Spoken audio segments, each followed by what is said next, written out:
Yeah, it's crazy. Okay, so we're recording.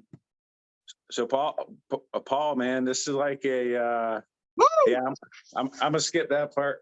There we go. You know what's crazy is on my screen, Paul's screen is the only one that's sideways. Ours is up. We got the skinny filter on. Yeah, there we go. You gotta turn it.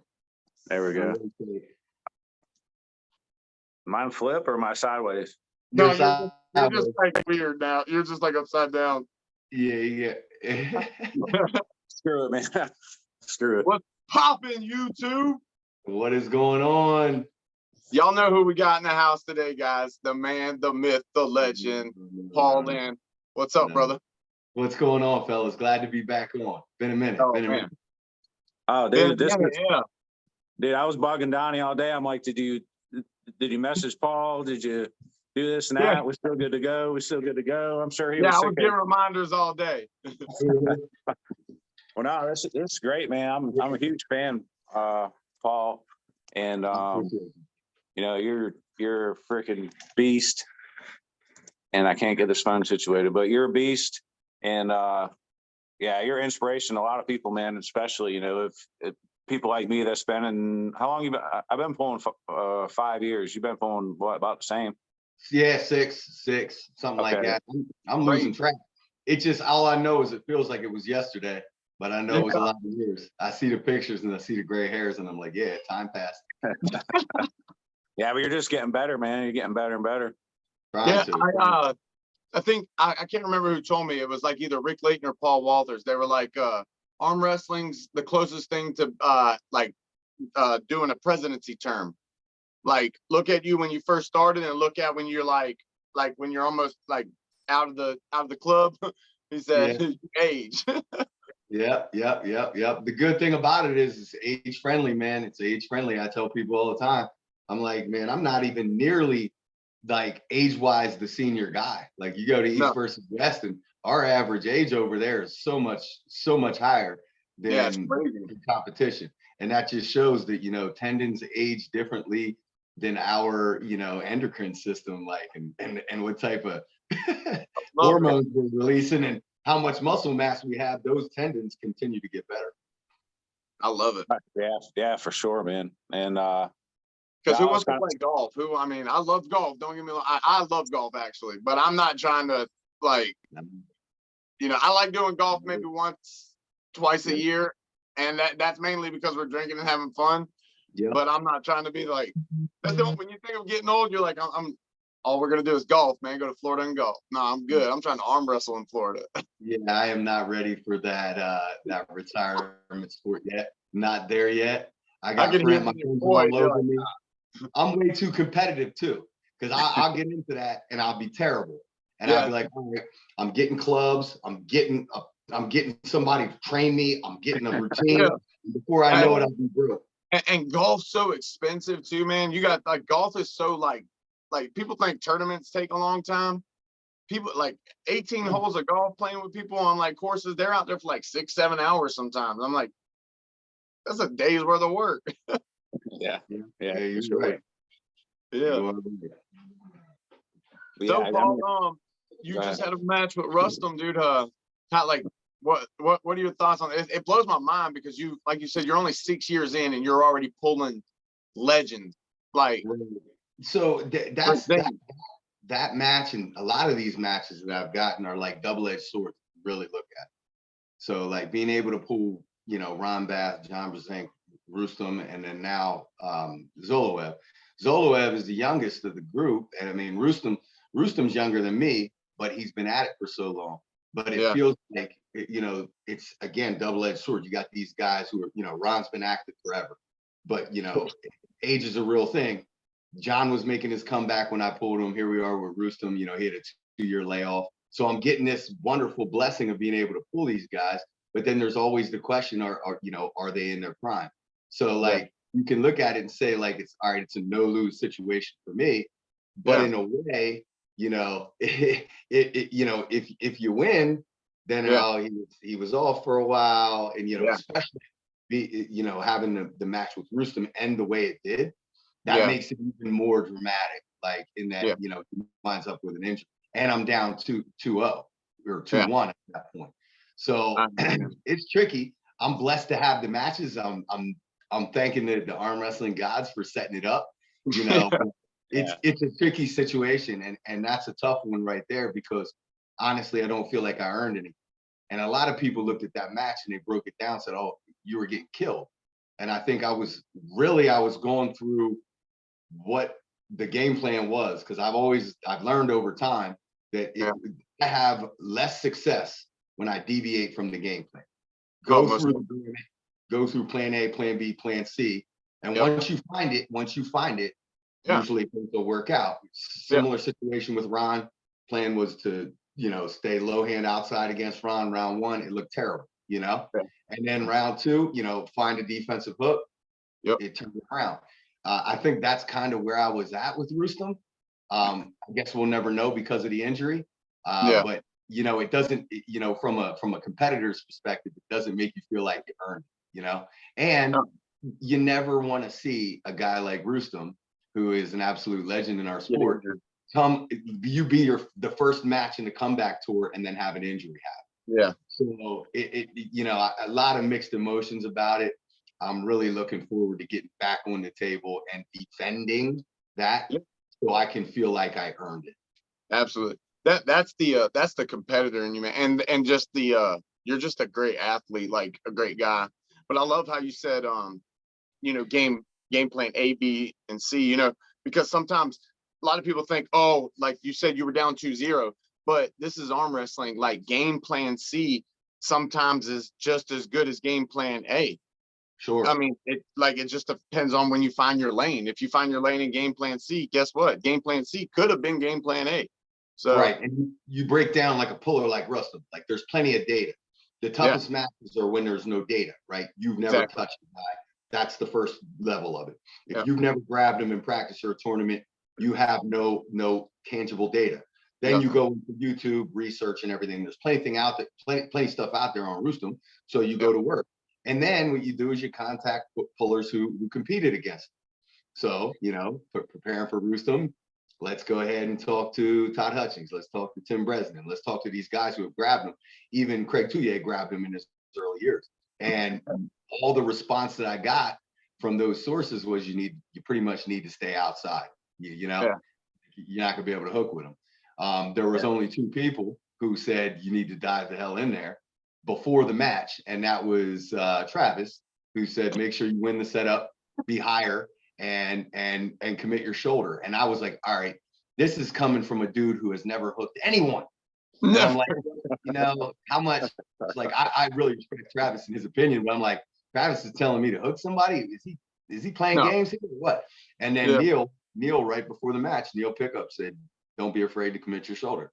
And as fate would have it, those are the 2 guys commentating, but all the other input says you can't hook with this guy. You got to top him. So you got to take it as it goes.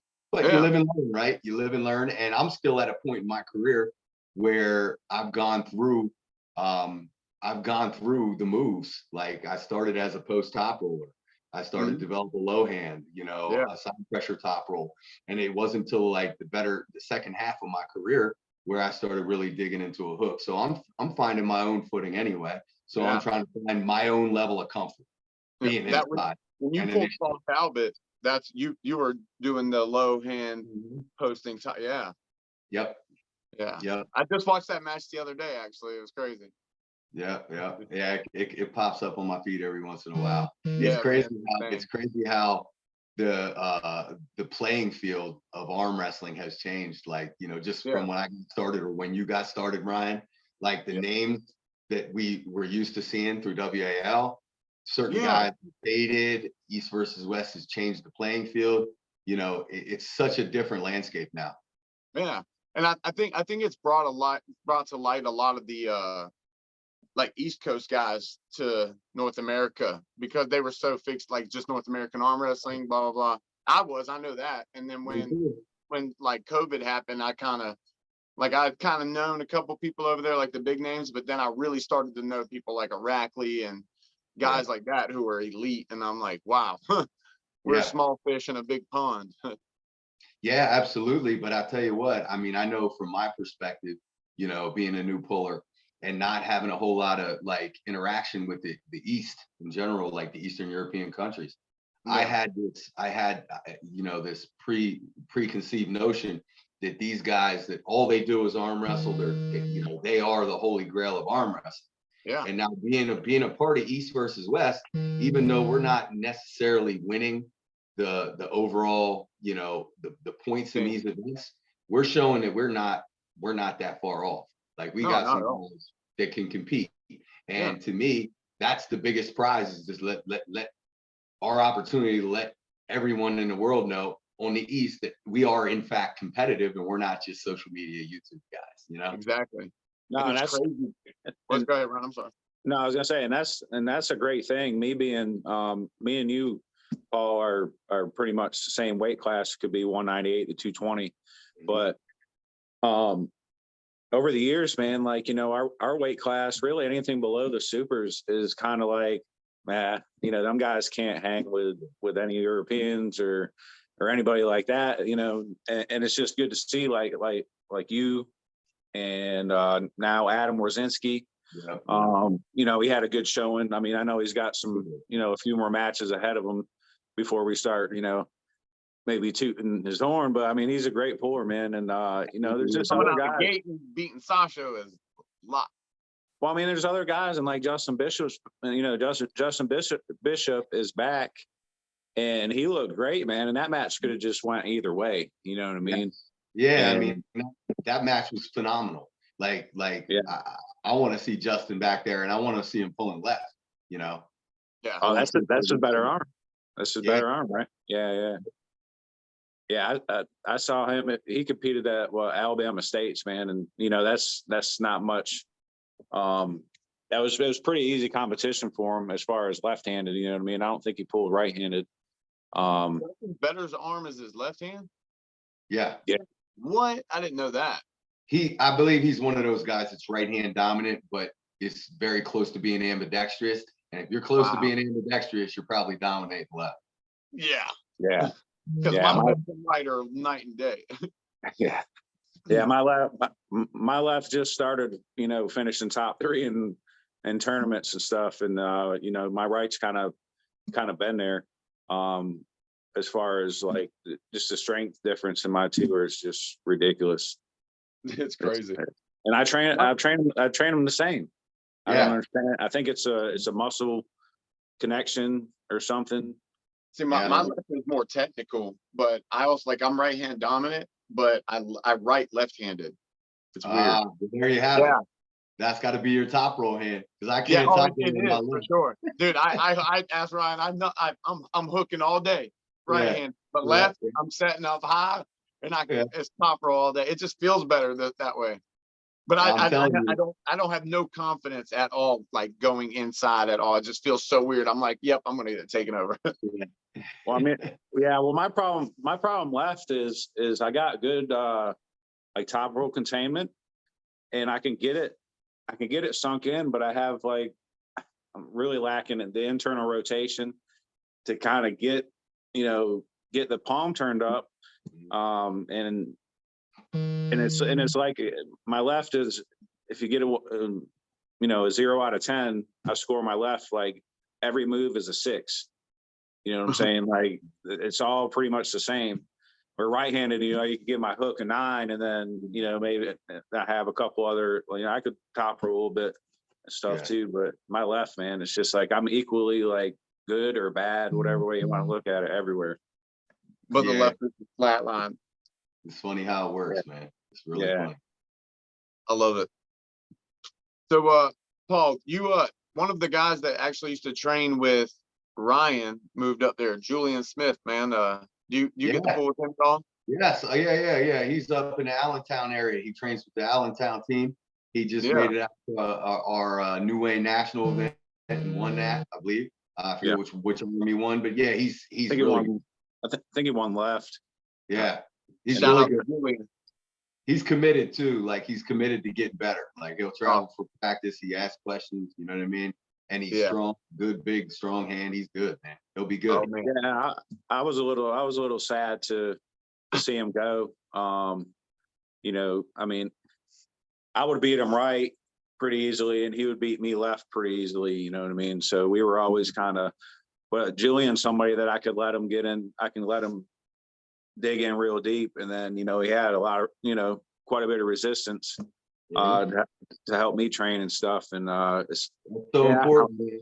It's so important. Yeah. Yeah, everybody, like, listen, it's great to have a good team. Oh, But man. it's great to Big have time. 1 or 2 guys that are really evenly matched and will let you work. Yep. Yeah. It's very, very important.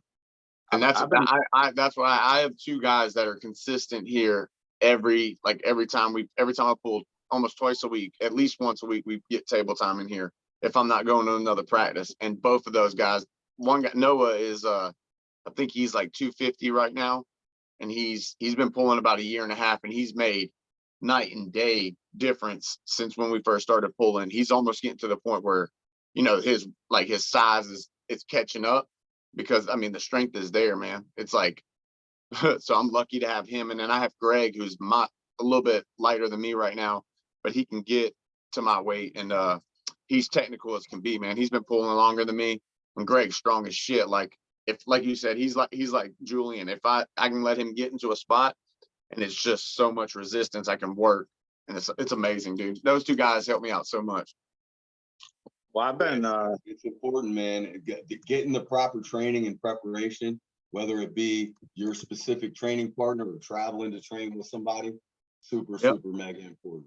The past few months, man, I've been traveling and training kind of around the southeast area here. I got a super match with Robbie Russell. I'm pulling him at Tri-State, Tennessee. We're pulling a best of 5 right hand. So I've been traveling. I've been traveling. I've trained with like Adam Warzinski and Chad Silvers, and I don't know. You know Desi Hubbard. Yeah, absolutely. Yeah, so Desi, Ike Ford. You know, it's just I've been traveling all around, man, just trying to pull all these different arms. But when I leave Chad Silver's practice, man, that thing will just have you like tournament sore. You know what I mean? It's another level, man. Man, Chad's been known. I've never gotten to a practice. I would love to. It's one of my bucket list things. I got to meet him at East versus West. Got to meet Adam. But I mean, you talk to any of these longtime pullers, and they'll tell you about Chad as a competitor and athlete, and Chad as a coach. And it's so. I mean, he's known all the way up here for sure. You know, so yeah. I know what you guys are dealing with. That's a blessing too. You know, pullers jumping in, and they're nowhere near like anybody who can do anything like that with. It's crazy. They're turning out. He's turning out champions over there. And when I first heard about one of his practices and was thinking about going, they were like, "Make sure you ain't got nothing set up for like 2 weeks after, because you're gonna be beat the hell up." And I was like, "Oh, dang, okay." Yeah, I mean, you can correct me if I'm wrong, but it sounds like Chad holds the practice like a training. You know, yes. A lot of us have the practice, and we get together and we drink some beers, and everybody tries to pin everybody, and there's no actual training going on.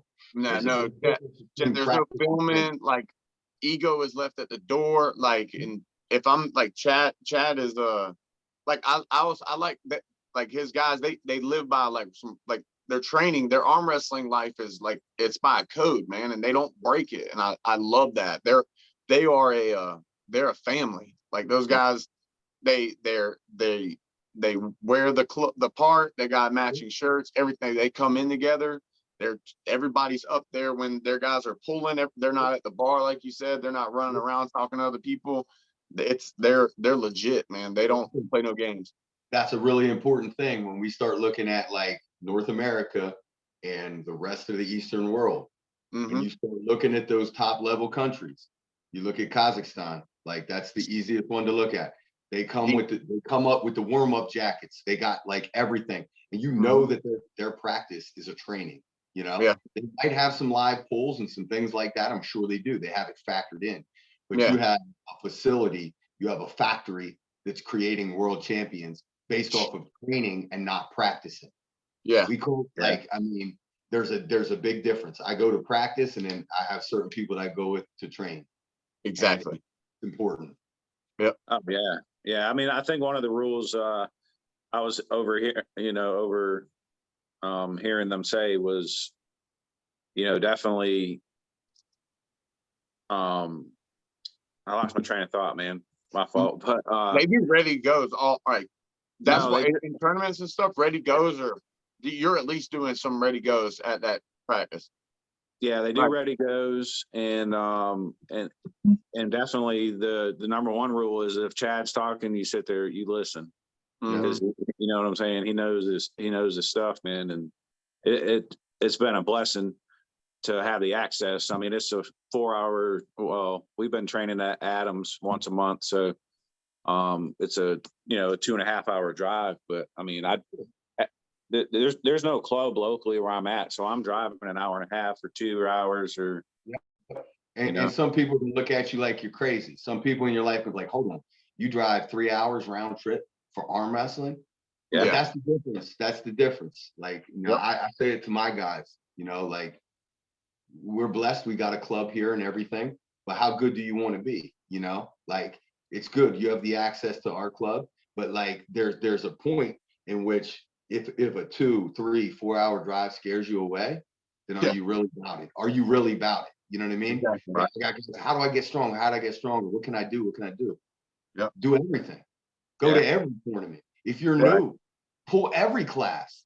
Yep. Put your ego to the side and get the ready goes. We can only simulate so much in practice. Here's another thing. Go grab everyone. So our practice is great, but go hit another one every couple of weeks. Go learn from somebody else.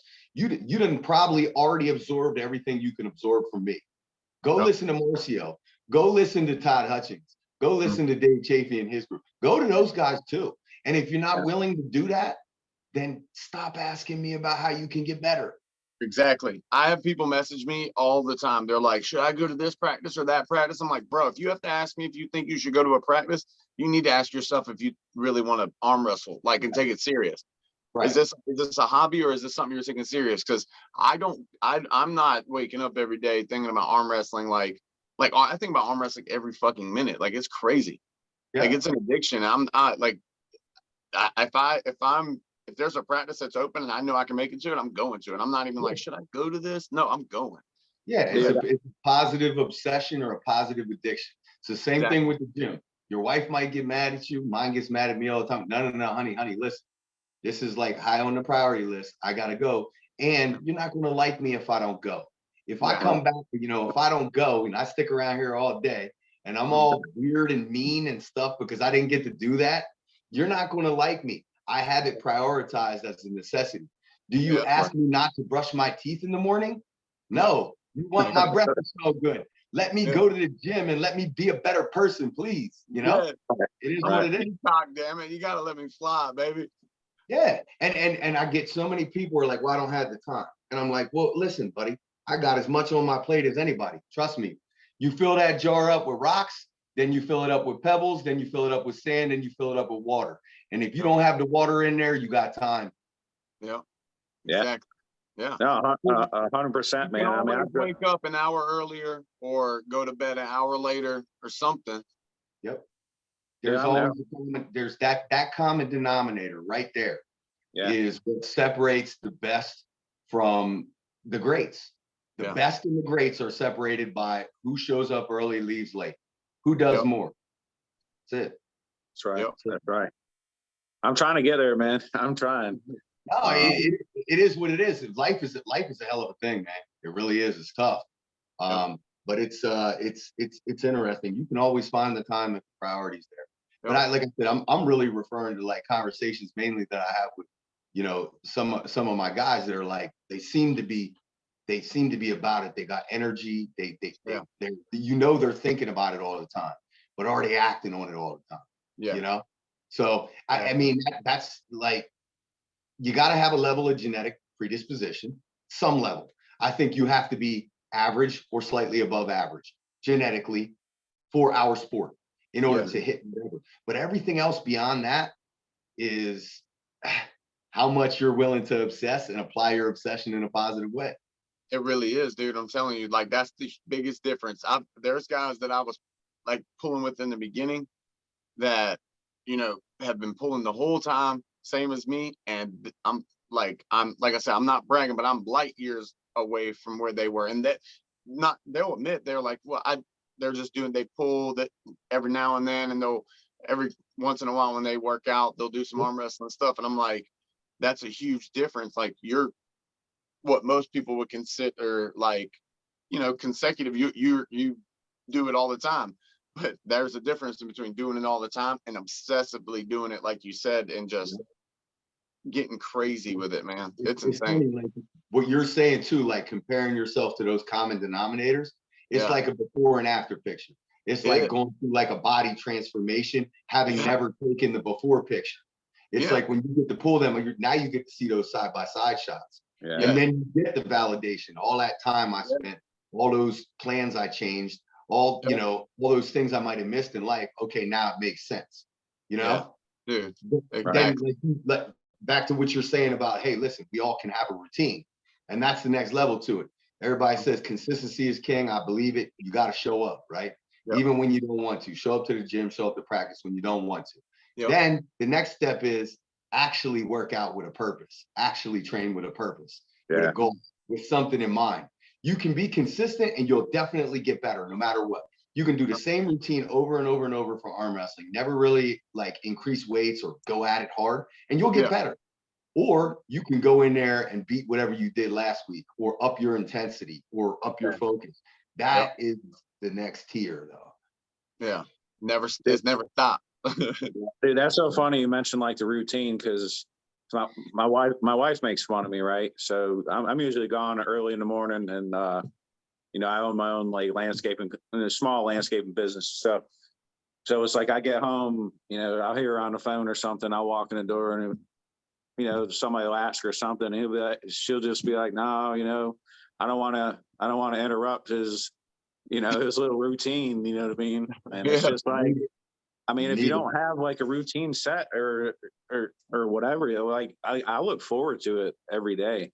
Like if I'm pushing a wheelbarrow, I'm cupping the handles of the wheelbarrow, and if I have rock in there or something, I'm letting them bounce and trying to open my cup or something. You know what I'm saying? While I'm working, and I'm thinking about what I'm doing when I get home. And I mean, Paul, you were right about like because I tell my wife all the time, and she never asked me to like not work out or do that, but I obsessively watch arm wrestling videos and all this stuff, especially before if I'm about to pull somebody, if I have a super match or something, I'm watching their videos all the time. Like, it's crazy. So if she makes me like cut the videos off or something like that, 10 minutes in, 15 minutes in, she's like, "Why are you quiet?" I'm like, "You know why I'm quiet." Yeah, you got to I wouldn't be quiet if I was watching this video. I would be talking to you like, "You see how he pulls like this?" You got to put one earbud in. You got to put one earbud in and then multitask. Hey, that's next level. I'm writing this down. I can't tell you how many times me and my wife are watching the show. I got to watch shows at night to unwind. And we got like shows that we watch or whatever else. And I spend that hour or whatever. And I got one earbud in on the opposite side where she can't see. And I'm listening to some podcast. Hey, you're not paying attention. Yes, I am multitasking. Dude, it's like every night. Right there, bro. That's talent. Dude, it's like every night when I'm cooking dinner or something, you know, I got my phone. Just, you know, I got Neil on, you and Neil, and you prop it up and cook. You cook too? I cook too. I cook too predominantly as well. I put the phone up, put the earbuds in. Good. I like it. I enjoy it. Yeah, Paul, Ryan used to be like a 5-star chef, dude. Oh, really? Yeah. Yeah, I was for a while, man, and that's stressful though, isn't it? That's stressful, right? Yeah, it's 80, 90 hours a week, man, and it's every holiday, every weekend. You don't see your family. You miss your kids growing up, man, and so it's just kind of like I stepped back from that a few years ago, about 3.5, 4 years ago, man, and I've been doing this little landscaping thing, and I love it, man. I could work 2 days a week if I want. I don't ever work 2 days a week, but I could. But it's a lot better, man. And now I can concentrate a lot more on arm wrestling too, because working all them hours and talk about not having time to train. I was working all them hours and I was still training an hour and a half each day. Right. He used to be like 115 pounds. He used to hang out with Anthony Bourdain. They used to do cocaine off of butcher's boards. You know you what? see you at 115 pounds? That'd be ridiculous. That's some Dallas Buyers Club stuff. My head would be huge, man. You look like that long kid off of YouTube. That's a good point, though. We all over here, like the stigma is that, you know, we're weekend warriors, you know, and we hit 20, you know, and everything else, and everybody in the East, you know, we all tend to want to believe that they're all full-time arm wrestlers, and some of them are. In some of the countries, they can win a gold at Worlds and be paid by their government and live off that for a year. There are some of them that are funded with stipends. You know, it's a whole different animal. Don't they have arm wrestling in some schools over there as like as part of like physical education? Yep. There a lot of those countries have tables at the high schools, so they are ahead of us in that aspect. But it's proof that you can still, you know, you can still prioritize and get it done. Yeah. It's interesting, man. It is interesting. The more I get over there, the more I get to talk to people, the more I learn about the guys that are they just arm wrestle. And there's a lot of them who just arm wrestle. It's to me, it's amazing, right? So like on one hand, I'm envious, right? What if all I had to do was arm wrestle? How good would I be at arm wrestle? And in my head, I'm like, I would have to be better. But then the flip side is, if all I do is arm wrestle, am I just making like $30,000 a year enough to live? Just enough to live? Like, what is it? And I don't really know. Like, I don't think any of those guys are able to get ahead on that money either. Yeah, no. So there's the trade-off. Like, we all want to do well for our family and put ourselves in a better position, and you know, our kids in a better position than we were. So would I have it any differently? Am I using that as a crutch? No, because I think even if I had the ability to be a full-time arm wrestler, like some of the YouTube guys, like Ryan Bones, full-time arm wrestler. Would I trade lives with Ryan? No way. I don't want to do all that, you know? No. So the perspectives are very strange. My hat's off to Ryan and these guys that can do that, but I'm not envious of that at all. Yeah, no. I like that you brushed on that, man, because that's a lot of the young guys that are getting into this, like they're looking at it like that. And I know they're still young, and I'm telling them, I'm like, that's always a possibility. You know, if you set your mind to it and you work hard enough, you could do anything. But you're still young. Like, I love having a family, and like you said, Paul, doing what we do. Ryan, I know you're the same way, man. I wouldn't trade being a full-time YouTube, like not having a family and stuff like that kind of thing for nothing. I love what I do, and I love where I'm at with it. And have I weighed the options or have I weighed what it would be like if I lived over east and was doing this in like 5th grade? Hell yeah. But like, am I over here crying about it? No, because I also think about it from a competitor standpoint. Like, I'm super competitive. I'm like, shit, if I can like start beating some guys over there in the short time that I've been arm wrestling, that's an even bigger accomplishment than it would be if I were to be arm wrestling since I was 5 and not be where I'm at now, you know? Yeah, and let's not lose sight of the fact that, like, we live in the greatest country in the world, and we're blessed about that. Like, I mean, the country acknowledges, you know, arm wrestling as something that is, you know, worthy of like financial investment.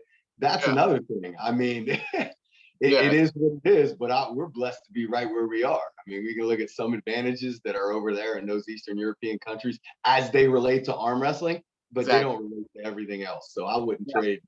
That's a small bubble. Like, look outside that small. Yeah, exactly. Yeah, I agree 100%, man. It definitely. So, Paul, you think RVJ is gonna pull Devin? Mm-mm. No, exactly. I don't think so. Man, I did a little video on that to recap because it was a hot topic. I don't do too many videos because I saw it. I watched it on everybody else's YouTube where they got to deal with all the Zoom and everything. I don't even have that. I can't handle it. It's too much. I'll come on anybody's podcast that wants, but if you tell me to have a podcast, I can't. I ain't got the energy. No. So I did a little quick video and we talked about it. Listen, Rob and Devin are like good friends. Yeah. Like Rob might have been a little heated up, but I don't think he took anything personal except for maybe the Ryan Bowen comment where Devin said he backed out. That might have struck a nerve. But I don't. All the rest of it, man, was probably Rob drinking a little bit and some good old fashioned Devin trash talk to get things wound up. The only way there was going to be any form of pulling in any fashion was if Devin somehow warped there and got there the next morning. Then I think it wouldn't happen. We'd have seen Rob probably pull Leonidas because he wouldn't back out of that, and he probably would have pulled Devin too. But I don't see anyone making that match off that video or paying any type of money, and obviously I don't see anybody putting up any crazy numbers of their own money. Devin went from 100,000 to 500,000. I said, crazy. I loved it. I was enjoying it though. Too many zeros in there for me, buddies. Well, dude, that's somebody too. RBJ. I think he gets a bunch of shit from everybody, man. And I've never met the guy. I think he's hilarious. If you meet him, you'll love him. Well, I messaged him. I was up in Massachusetts visiting my grandmother. I'm originally from Massachusetts, and I was trying to get to somebody's practice, so I messaged like RBJ and Jerry Cataret, and everybody said come on, but it just didn't work out with the little time frame that I had when I was up there, which is very unfortunate. But either way, man, I think he gets a lot of crap, and I love the guy, man. I think he's hilarious, and one of his old teammates actually is down here. You might know him. You know Dean Banyan. Banyan, yeah, absolutely. I know about him and his brother. They're awesome.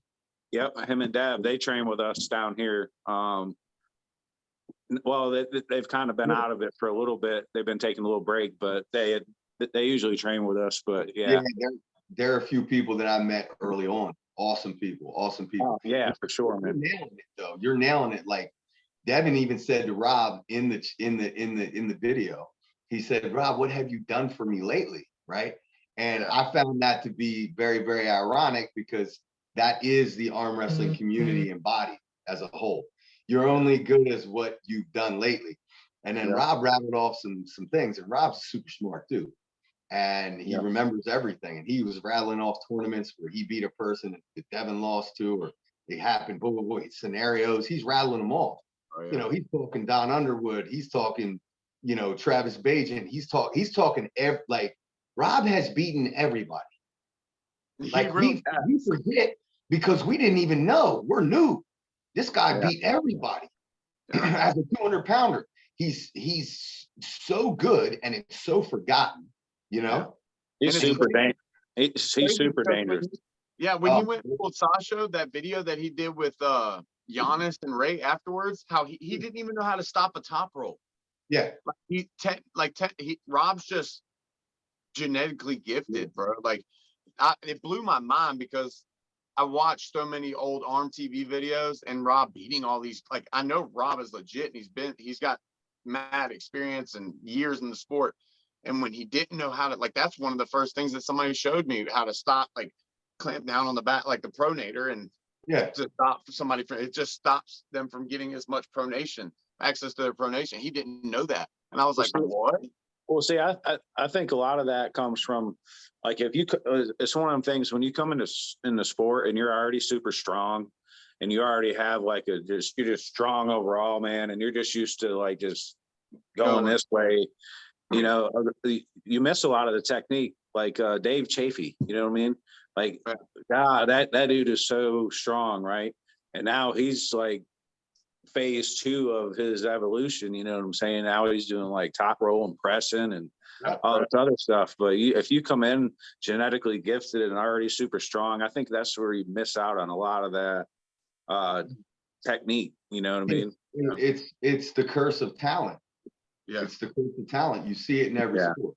If you don't have competition that can test you and make you feel whatever pressure in any sport that you need to allow you to find another lane or work around it or evolve, like you said, Ryan. I mean, we're looking at Dave Chafee evolving because of his activity level as of late against the world's best.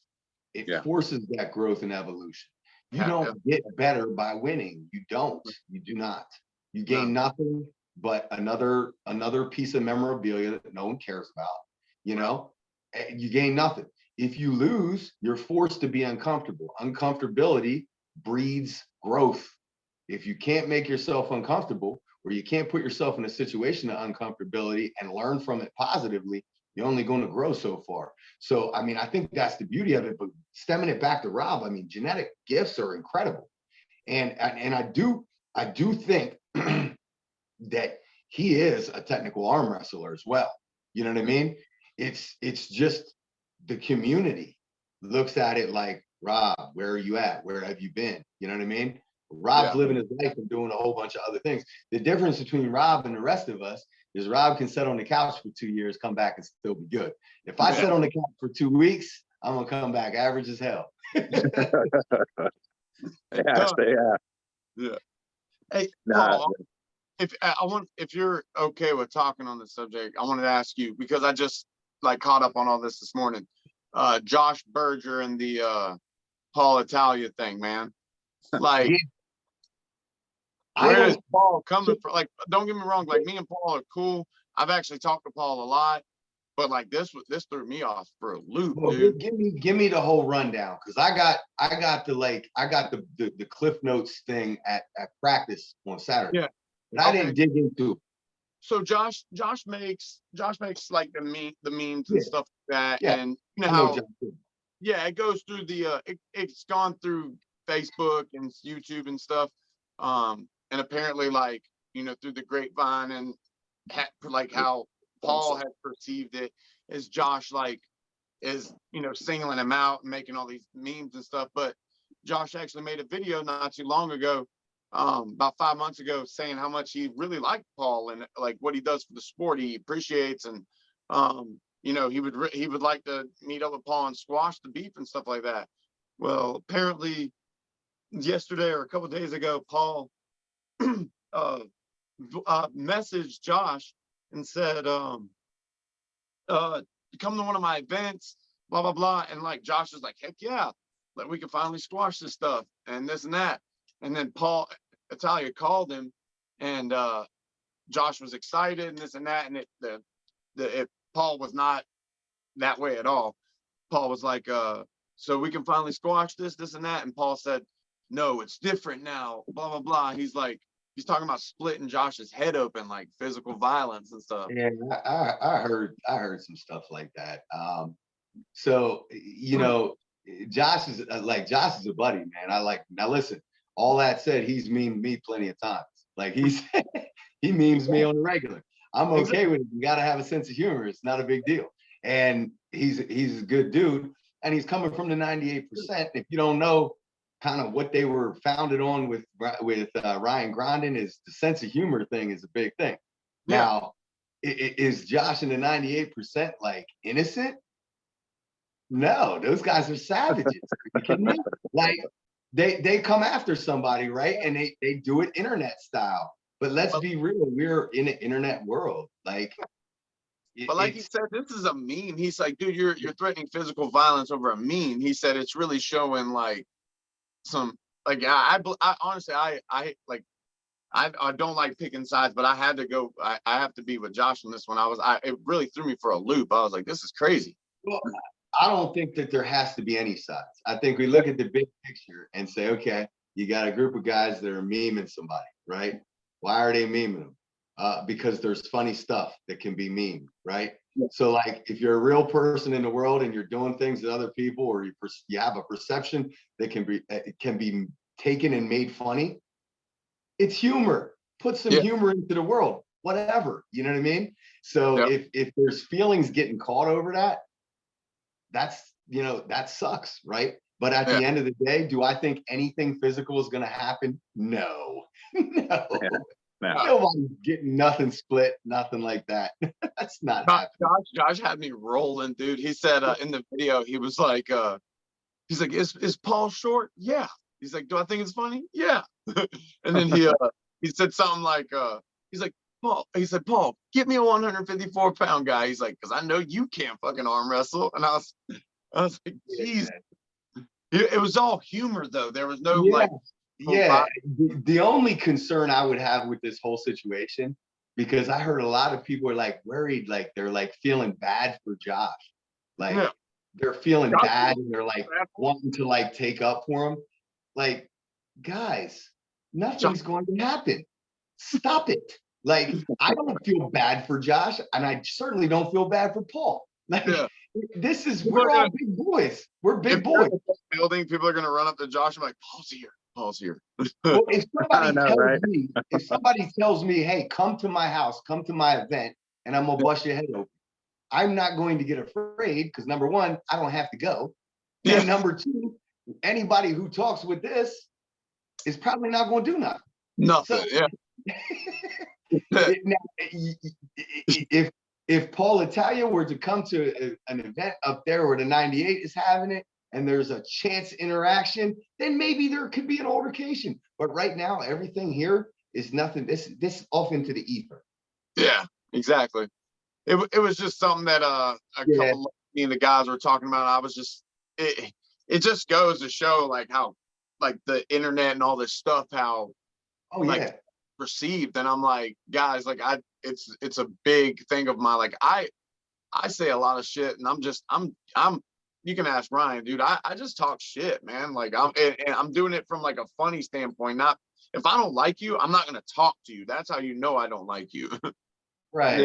Right. I mean, that's why this show works pretty good, because Donnie's definitely the the talker, and I'm more the laid back.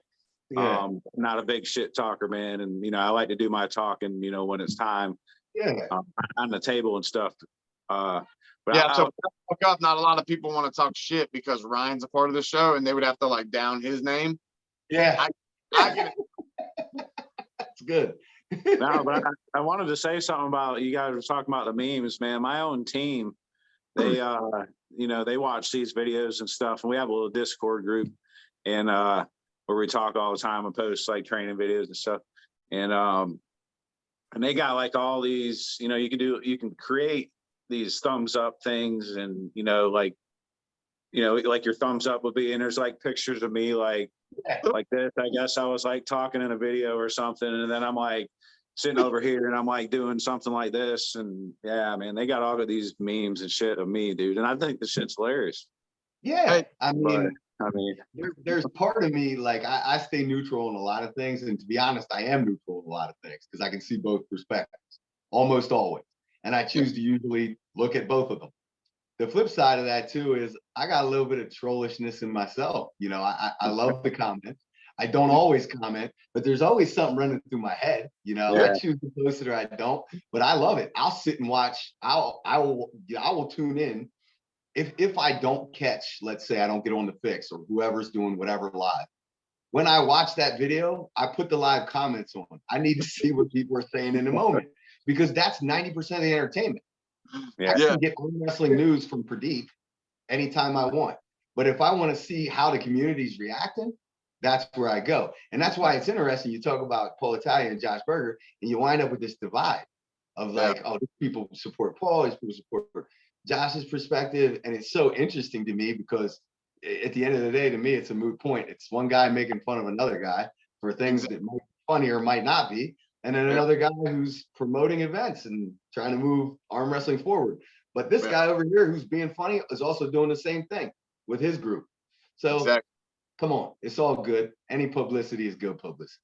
Exactly. Well, I mean, and then think about it. Like this is like it opens doors for super matches and stuff. Like why would arm wrestlers want a fist fight? You know what I'm saying? Like, handle that shit on the table. Hey, let's do a super match for $1,000. Whoever wins, hey, we squash it. Whatever, it's over. I mean, that would be my suggestion. Oh, you want to fight? Yeah, pull me best of 5. What happens? What happens when you have a disagreement? One of two things happen. If you're a man, you say fight me, or you go to the close second alternative and say, why don't you arm wrestle me then? That happens to people who don't arm wrestle. They settle beefs with arm wrestling. We just so happen to be in an arm wrestling sport, Right. Thing with that, I got somebody, I'm in a situation with that too, and they want to. I've offered them an arm wrestling match, and that's not going to happen now. Okay. Dude, he outweighs you by what, 100 pounds probably? Like 105 pounds, but Yeah. I'll smack his wrist back. How you gonna do that? You're a hooker, man. You ain't top rolling nobody. That's the sad part is I will top roll this man. Oh man. Yeah. Dude, But it's just crazy. Paul, you don't have no plans to go to Tennessee for Tri-State, do you? It'd be awesome. What's the date? I'm like, my crap is crazy right now. Yeah, I'm sure you're busy, man. It's March 18th. Oh, March. I got to look at my calendar, but I did not have any plans, and that would be probably not. Would I love to be there if I could warp over there for like 3 hours? I would love to. I would love to. Yeah, I wish I could be everywhere all at once. I get invited to so many different places I genuinely want to be, and then you know how it is. Yeah. Yeah. I'll be honest with you. I'm terrible with my calendar. My wife has half the dates for the stuff that we have to do.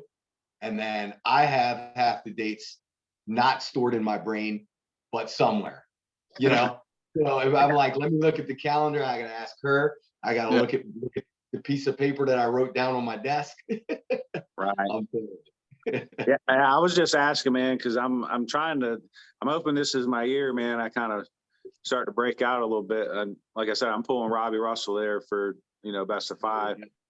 And that's a good one.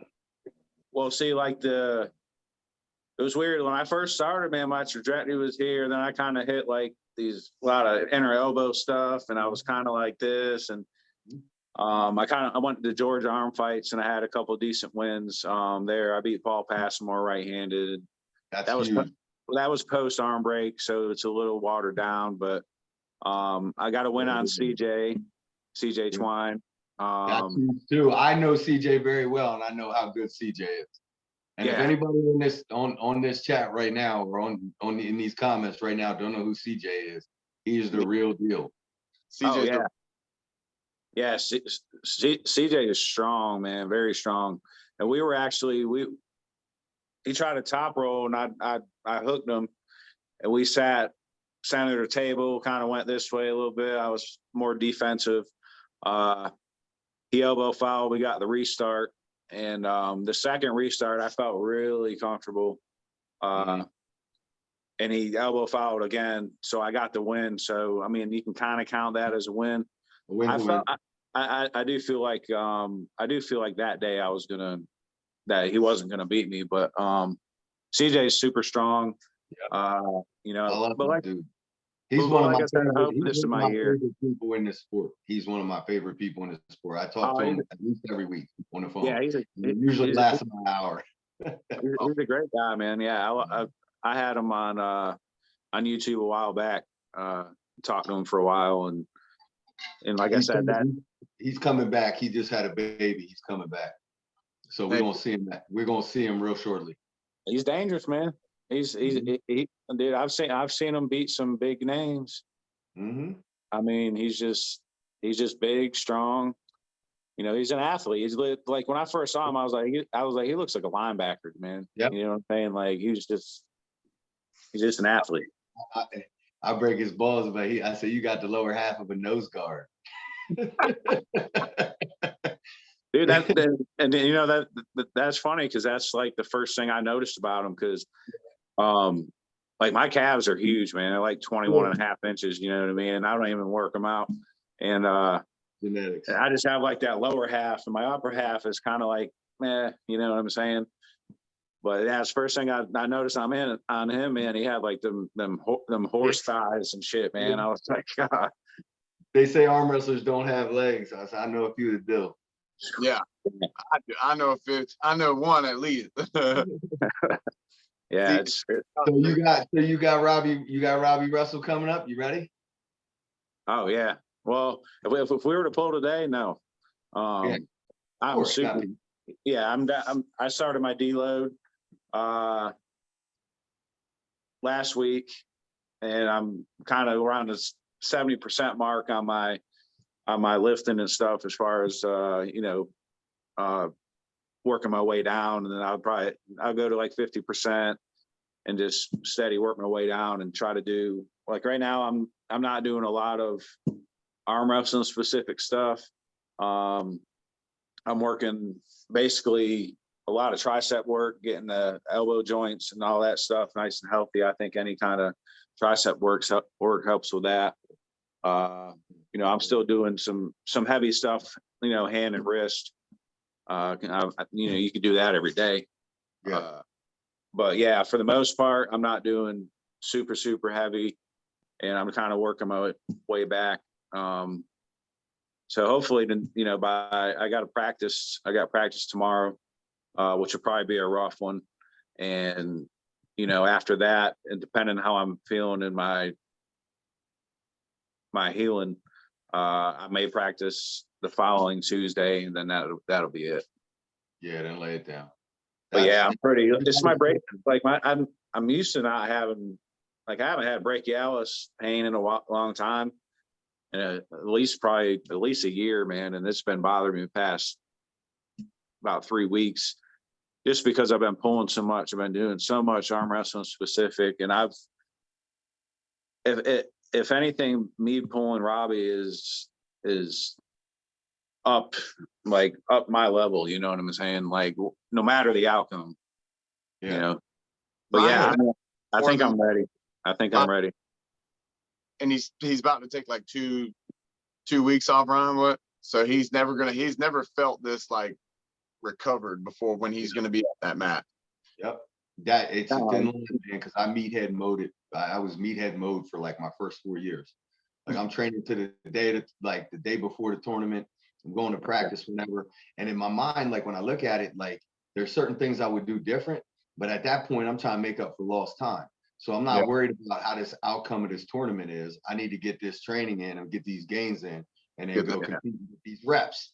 And then let me go back to it. Now, in hindsight, when I look at it, hitting them tournaments with training right before, or having to practice 3 days before, where they were good technique wise, learning wise, but they weren't good on the inner elbow and the medial epicondyle. And I wound up having injuries because of it. And more older pullers, you know, were saying, like, you need 10 days, 14 days. Yeah. You need 14 days, no table.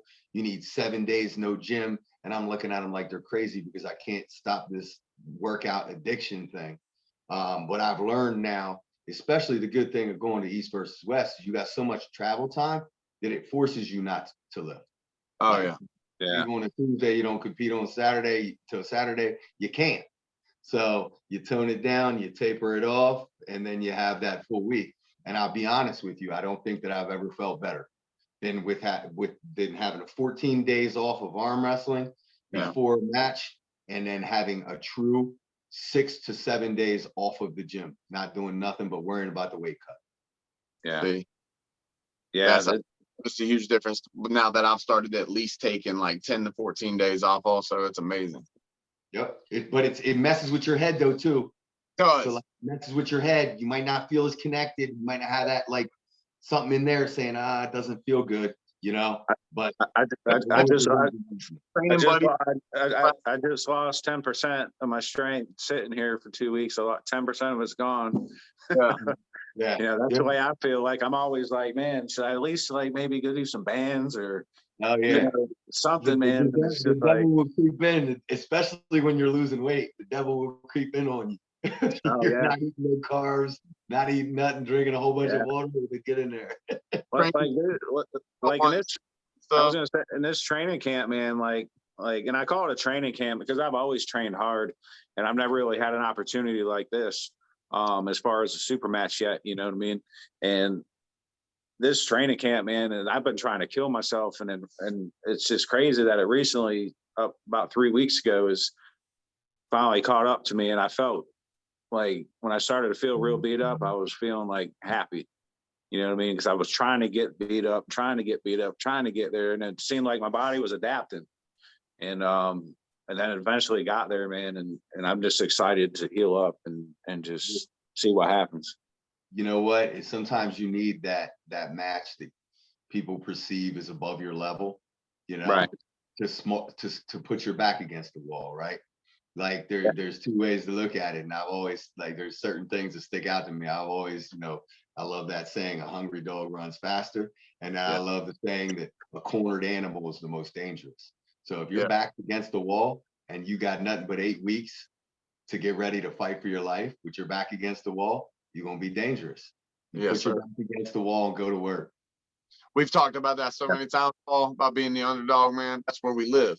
Mm-hmm. Yeah, I mean, I'm definitely the underdog. I'd say if it was Vegas, it's probably 5-1. Yeah, roughly. Why? Listen, God gives us blessings, man. He blesses us with the underdog role. Yeah. If you want to be the favorite, then that has to be some type of ego thing. Why would you not want to be the underdog? Why would I not want to be the guy that everybody expects to lose? I want to be that as long as I can. I don't ever want to leave from that, because that'll mess with my own head. I know that. It is hardest in football from a coaching perspective. It is hardest to motivate our kids when we are supposed to win. We always tend to meet our opponents in the middle. They're going to play up and we'll play down if that's what we perceive. So as long as I can tell myself, or I can tell these kids that they are the underdogs and make them believe that, I know they'll elevate. So anyone who gets upset when somebody picks their opponent to win the match, no, thank you. Always do that. I think Devin has picked me to lose every match I've ever been in. Thank you. No, please don't change that. And I love to actually Artem Taranenko posted a video, or actually it was during a live feed. Somebody recorded it, sent it to me. They put in like the super chat, and they're like, "Oh, what do you think about this match, Robbie Russell, Ryan Belanger?" And he's like, "Oh, Robbie Russell's gonna kill him." So like I got that saved on my phone, and I listen to it once a day. You know what I'm saying? Like, as this whole training thing, he's gonna kill me. He's gonna kill me. He's gonna kill me. And I'm just like, locker room material, bro. Yeah. I was so happy. Our kids have never competed harder than when there are news articles that can be found of an opponent talking trash. We print them if we can find them. We will print them and put them on the lockers. You got to look at it. This what they think. Go to work this week, and they always elevate. Give me the locker room material. I want it. For sure, man. For sure. I might down you guys. I keep looking at it. It's like going. Boop, boop. It was at 5, and then I looked up and I was like, "Oh, it's at 3." Well, we better cut it off. We don't want to have a weird drop off now. I don't want the video to be gone forever. Hey, that's what happened on the fix, man. If you're the host, this thing's lost forever. Got on because you were like, "Something's up with my phone." I was like, "Oh shit!" Here we go. Great, I'm put it out on the phones. Mine's about to get it. But I know you've been busy, Paul. So we'll let you go ahead and go, man. But dude, I'll tell you 100%, man. It's been an honor. I've talked to you a little bit online here and there on YouTube and stuff, and complete honor, dude. You're just like one of them guys, man. That's super cool. You know how you respect everybody and the way you train and the way you perform, man. I mean, you set the standard for how everybody in the sport should be. He's reachable. He's reachable. He's one of the greats, but he's reachable. That's what makes him reachable. Every time I say that, I bite my tongue like I'm gonna get some weird DMs, and I do get some really, really weird ones. But that's not a conversation here. No. Thanks for having me, man. I love you guys. You guys' energy is great, right? Like I do into these things, and you guys' energy is really, really good. I listen. If you need me on here anytime, you want to chop it up about something, you know where to go. Oh, man, we appreciate that, man. Want to talk about with Pennsylvania arm wrestling or anything? Anything you got coming up you want to let the world know? Well, I mean, Pennsylvania, we don't have anything coming up. And we got Winter Blast coming up, obviously. We got Winter Blast coming up. That's going to be huge. The matches are stacking up, and the tournament was mega last year, and it's going to be again. For me personally, I don't have anything slated in PA. After Winter Blast, we have the East versus West qualifier, which is in Utica, New York. It's not in Pennsylvania, it's in Northern. but that'll be the Northeast qualifier there. I'm expecting that to be huge. Then we go to midsummer, and then we'll have Keystone States, which is in my backyard. But we got a long way to go for that. Yes, But sir. we'll see the stuff on Facebook. Yeah, I don't know any event other than March 18th. So That's it. Tunnel vision. Yeah, Tunnel vision. I'll check in after that. Hey, good luck, brother. Hey, kill it, man. Kill it. I appreciate it, man. Oh, get It should be a war, and I'll go ahead and say that I don't think he can top rule me. So He ain't. Then let's go to war then. Yes, sir. oh yeah, I'm ready. Man, I appreciate it so much, dude. All right, guys. Listen, let me close out for you guys. Yes, First sir. off, Bonnie and Ryan, thank you for having me on. Everybody who has stuck around this long, for the love of everything holy, hit the subscribe button and do these dudes a favor and give them a share because they got good energy. Yes, sir. Hey, always thank you, man. Thank you so much. I hope the family is doing great. Tell them I said thank you for your time, and nothing but blessings, brother, for real. You too, guys. Have a blessed night, man. Hit me up next time. Oh, Later. yeah. Have a good one.